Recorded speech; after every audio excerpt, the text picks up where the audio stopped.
we have cottage cheese, guacamole.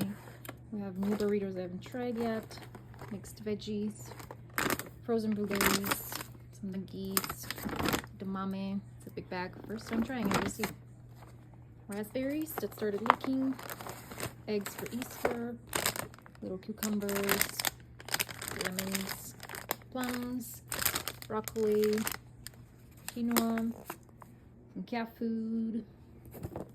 We have a giant pack of Clorox wipes and some razors.